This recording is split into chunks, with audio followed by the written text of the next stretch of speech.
everybody, what's up? In today's video we're going to be doing another Adobe Photoshop tutorial. I haven't done one of these videos in a while. Today we are going to be learning how to make an effect that looks sort of like this in Adobe Photoshop. As you can see here, I have sort of like a background that's blurred and I have an image of me with a border around me and then a text. You can use this for like a profile picture, a Facebook banner, or just like a title image if you want to use that for a video.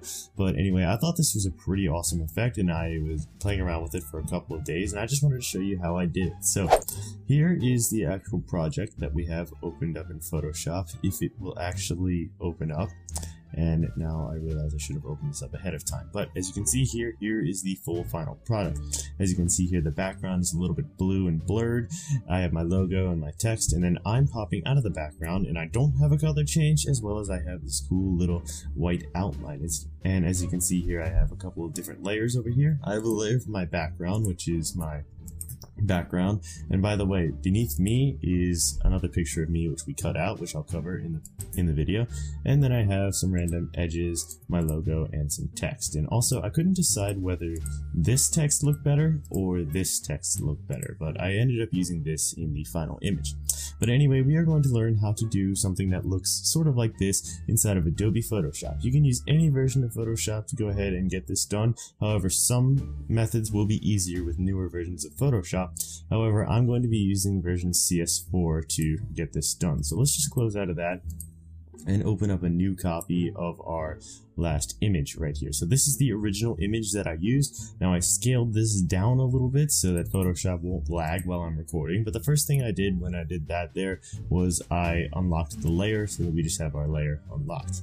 Now I'm going to duplicate my layer and I'm going to drag that down below and I'm going to rename it to no change, because that's going to be the layer without the change. I'm just going to hide that. So that way I have a layer of my original to see how much we've changed it. So here is the layer that we're going to change. So the first thing we want to do is we want to completely separate myself from the background. So to do this, I'm going to go ahead over here and grab my quick selection tool. And as you can see, I have a brush of 48, which is a pretty large size brush. And I'm just going to click and drag and use the quick selection tool to select my entire body and then some. And so now what we want to do is we want to just zoom in and we want to go around to the edges and make sure we have my entire body selected. And it seems like we have most of it except for this little patch of my head over here and some of my glasses. So that actually selected a little bit too much than all of we wanted. So to go ahead and get rid of all of that stuff, I'm going to go up here and shrink my brush size to something a lot smaller. And then here's a quick tip. To go ahead and deselect something that we selected with the quick selection tool, on Windows you want to press Alt, on the Mac you want to press Option, and then just click and drag and that will deselect things that you've already selected with the quick selection tool. So as you can see here, we have deselected all of that unnecessary region. Now you can do this for most of yourself, as you can see here. Like I have a bunch of stuff that needs to be deselected, like that right there. And what you want to do is you just want to get all of those large parts that need to be deselected done and out of the way before we go ahead to the next part. So now we want to go and grab our normal selection tool. We want to copy this layer and then go and make a new layer. Click paste. And then as you can see here, if I hide this, here is me separated from the background. But as you can see, I still have a whole bunch of little stuff around my edges right there. And what I want to do is I just want to get rid of all of the stuff around the edges. So what I'm going to do is select layer 0, click on new layer, and I definitely like to do this to use this as a reference. I like to create a new layer and just fill it in gray, so that way I have like a little plain background to see where all of the stuff that I need to erase is. So I'm going to go back to the layer of just me. And I'm going to grab my eraser tool, and whoa, that's a big eraser. And we're just going to shrink the eraser down, and then I'm going to zoom in on this, and I'm going to erase all of my stuff around my edges right here until I have nothing but me showing in the background. Now this is going to take some time, so I'm going to speed this up and do a little bit of a time lapse. It shouldn't take that long. But one thing that I did need to note and tell you guys is that there's a tool in Photoshop CS5 called the Refine Edges tool. Now that's only in CS5, but you should go ahead and use that tool to go ahead and refine all of the edges of your image. And that'll save you guys a lot of time. But since I don't have CS5, I'm going to just go ahead and use the eraser tool. So let's just do that right now. I'm going to cut to the time lapse. So I'll see you guys in a bit.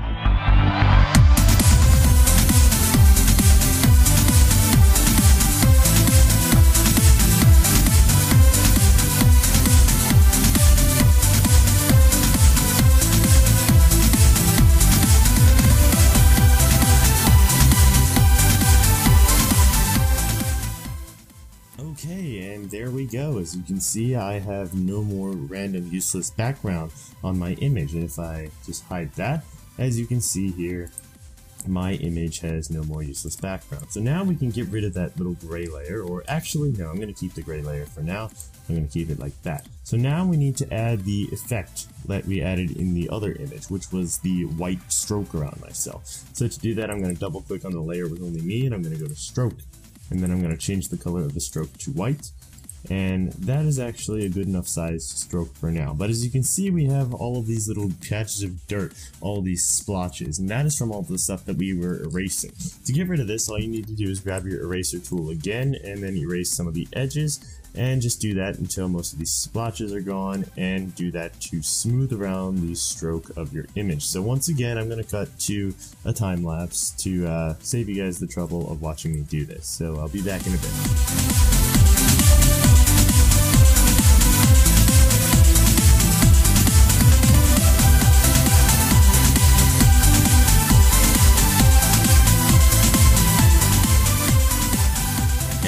That looks pretty good. So one thing that I've been noticing while I've been erasing the edges is that these look a little bit more pixelated than my original image that I showed you guys did, and that's only because I sized this image down a lot from the size of the original image file, so that way that it wouldn't lag Photoshop while I was recording.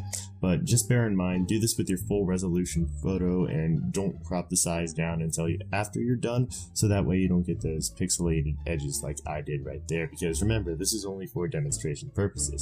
But the next thing we want to do is we want to double click on that layer once again, and we're going to add a drop shadow to make it look like I'm popping out a little bit more. So as you can see, I added in a drop shadow. You can add a bevel if you want to, but I don't really want to for the purposes of this video. So I'm just going to click OK, and now we can get rid of that gray background. So now that we've gotten rid of the gray background, as you can see, it looks like I popped out of the background right here. So now we want to make sure we're selected on our background layer, which is not the layer that we just edited, but the original background layer of our footage. And what we're going to do is we're going to color change that. So we're going to go to adjustments, and I'm going to just change down the brightness to make it a little bit darker, and then I'm going to go back to adjustments, and I'm going to choose color balance, and we're going to choose the color balance to be sort of blue for the effect that I want.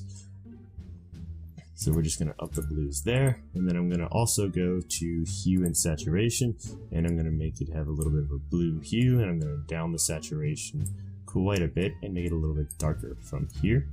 Click OK, and then the next thing that I like to do is add in a photo filter, and I'm going to use Cooling Filter 82, which I did cover in another video that I did before, one of my other Photoshop tutorials. So I'm just going to set it to those settings and click OK, and the last thing I'm going to do is add in a blur. So I'm going to go to Filter, Blur, Gaussian Blur, and then as you can see, we can change the radius of the blur from here to make it look like the way we want. So I'm going to make the blur look like this. So as you can see, it makes it look like the background is completely blurred out and that I am popping forward. So once that's done, we pretty much have the effect the way we want to. So I'm going to merge these two layers for the time being. So this is our final product, and this is our final product, and this is our original shot. Original shot versus final product. Now the only thing you have left here to do is you can add in your text on the side, you can add in your logo, you can do anything that you want to do with this to make it your own, but that is the basics of the effect itself.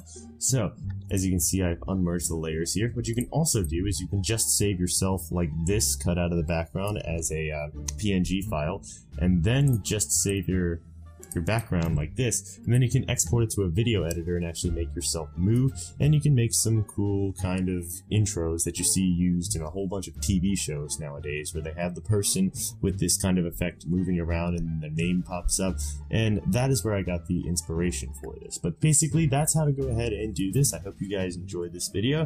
If this helped you out, if you guys like this, so go out, have fun, and make yourself look like this, and I hope this guys helped you out. So thank you for watching, and I will see you guys in the next video. Later.